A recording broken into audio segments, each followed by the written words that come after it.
Seorang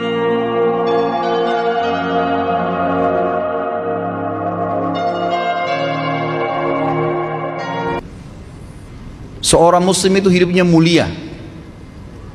Dia dihormatin, dia menghormatin. Dia dihina, tinggalkan. Allah SWT tidak menyuruh kita menghinakan diri, tidak boleh. Kalau wanita ini misalnya, istri ini yang dikatakan tadi masih mencintai suaminya, dia hanya sekedar minta kerja, ya, garis bawahi kalimat ini ya. Dia hanya sekedar minta kerja untuk membantu nafkah rumah tangga, ahlan wa sahlan, jempol. Nggak masalah. Bagus itu. Sampai suaminya mapan. Itu baik.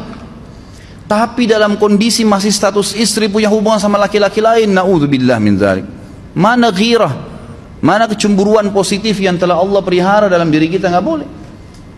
Pada saat seorang sahabat pulang ke rumahnya mendapatkan istrinya selingkuh dengan laki-laki lain, tidak disebutkan apakah berhubungan biologis atau tidak, tapi yang jelas sahabat ini sampai kaget masuk ke rumahnya temukan ada laki-laki lain. Dia bingung mau lakukan apa. Dia pergi ke Nabi SAW lalu berkata, ya Rasulullah, saya pulang rumah istri saya lagi sama laki-laki lain. Maksudnya dia pandu saya harus buat apa nih? Apa yang terjadi? Subhanallah, Sa'ad radhiyallahu anhu sahabat Nabi mulia menghenuskan pedang mengatakan, ya Rasulullah, kalau terjadi pada rumah tangga saya akan penggal dua-duanya. Dua-duanya saya penggal nih. Tapi di sini ulama bilang saat ingin menghukum kalau terjadi pada keluarganya dengan penggal ini, bukan maksudnya dia menghukum secara individu, maksudnya saya ingin terapkan hukumnya Allah, dirajam, dibunuh karena mereka sudah menikah dan berzina. Hukum Allah terapkan, kemuliaan agama harus ada. Harus begitu. Seorang istri yang mau tinggal di bawah naungan kita sementara kita sudah berkorban di bawah terik matahari, sudah bekerja, sudah memilih dia dari sekian banyak wanita, kemudian dia mau berkorban, hormatin dia, junjung dia, lindungin dia, rangkul dia, gitu kan? Bela dia, memang harus begitu. Tapi kalau masih dalam naungan, kemudian sedikit himpit masalah ekonomi lalu berhubungan sama laki-laki lain, naudzubillah, jangan dipertahankan, berbahaya sekali, gitu kan? Jangan Anda menjadi laki-laki lemah gitu. Saya kemarin ditelepon oleh dua orang sekaligus, subhanallah. Sahabat dekat telepon kepada saya, laki-laki. Ustaz, maaf mau ngomong sebentar. Baik, silahkan.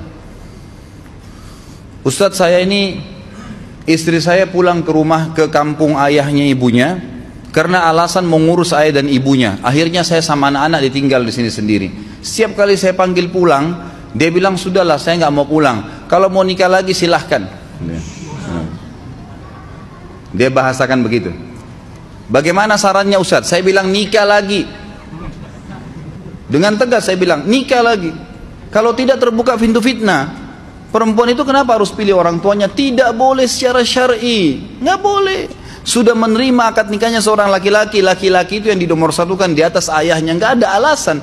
Kalau suami izinkan boleh urus orang tua, kalau nggak diizinkan tidak boleh, nggak boleh. Bagaimana dia tinggalkan suaminya sama anaknya? Kaget itu saya katakan begitu. Iya, bahkan sekarang hukum poligami sudah wajib bagi Anda, nggak boleh, wajib sekarang. Ini ragu mau melangkah seakan-akan poligami itu dosa, padahal dia ditinggal oleh istrinya. Bagaimana bisa ini? Ada laki-laki seperti ini nggak punya prinsip, harus melangkah. Dia sudah dapat jawaban saya dikasih, ini Ustaz teman saya juga mau bicara, masalahnya sama lagi. Ustaz istri saya tinggalkan saya, Ustaz kayak mau menangis. Sebentar, jangan pakai nangis laki-laki. Apa ini cengeng? Ditinggal wanita nangis, subhanallah.